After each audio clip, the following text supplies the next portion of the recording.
నమస్తే గాయ్స్. రీసెంట్‌గా అయితే మా చెల్లి బర్త్‌డే అయితే జరిగిందనమాట. ఇంక అందరూ డిస్కస్ చేసుకొని ఏ రెస్టారెంట్‌కెళ్ళాలి ఏమనుకుంటా ఉంటే పీచ్ డోర్‌కైతే వెళ్ళామనమాట. అక్కడికెళ్ళిన తర్వాత లోపలికెళ్ళిన తర్వాత యాంబియన్స్ అయితే అద్దిరిపోయింది. ఇంకా లోపలైతే మేము ఏమేమి తిన్నామా ఏంటా అని చెప్పి ఐటెమ్స్‌కి నేనైతే ఫ్యాన్ అయిపోయినా. అసలు ఫస్ట్ ఐటెమ్ అయితే బటర్ గార్లిక్ ప్రాన్స్ తిన్నాను. అబ్బా! ప్రాన్స్ అయితే అబ్బా! అద్దిరిపోయిందసలు. దాని తర్వాత చికెన్ ఆల్ఫ్రెడో పాస్తా అయితే తిన్నాను.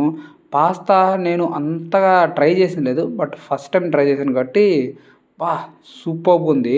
దాని తర్వాత మురుగు మలాయ్ కబాబ్. నా నోట్లో అయితే ఇప్పటికి సలైవ అట్లే ఊరిపోతుంది ఆ ఐటెమ్ పేరు తింటా ఉంటే. దాని తర్వాత వెజ్ ఆల్బిటో పాస్తా అనమాట. వెజ్ పర్లేదు బానే ఉంది. బట్ ట్రై చేయొచ్చు. But mutton fry piece biryani అబ్బబ్బబ్బా! ఆ పీస్‌లన్నీ ఫ్రై చేసి అట్లే తెచ్చాడనమాట. వేడి వేడిగా అట్లే తినేసాననమాట.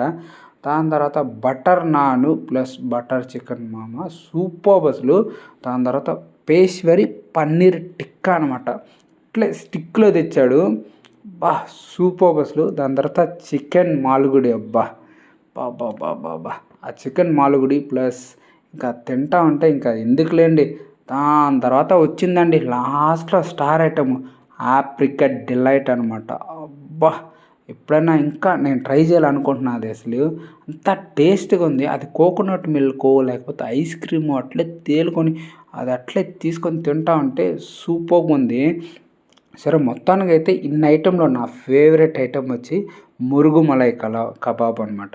అబ్బా! అదైతే నాకింకా మళ్ళీ తినాలనిపిస్తుంది. అంత టేస్ట్‌గా అయితే ఉంది.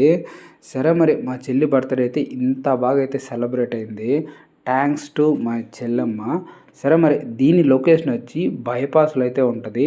టబున్‌కి ఆపోజిట్‌లోనే ఉంటది. లోపల యాంబియన్స్ అయితే అద్దిరిపోయింది. మీరు తప్పకుండా ట్రై చేయండి. ఏదైనా బర్త్‌డే పార్టీసు ఇంకా తిరుపతి యూత్ అంతా అక్కడే ఉన్నట్టున్నారు. సరే మరి బాయ్.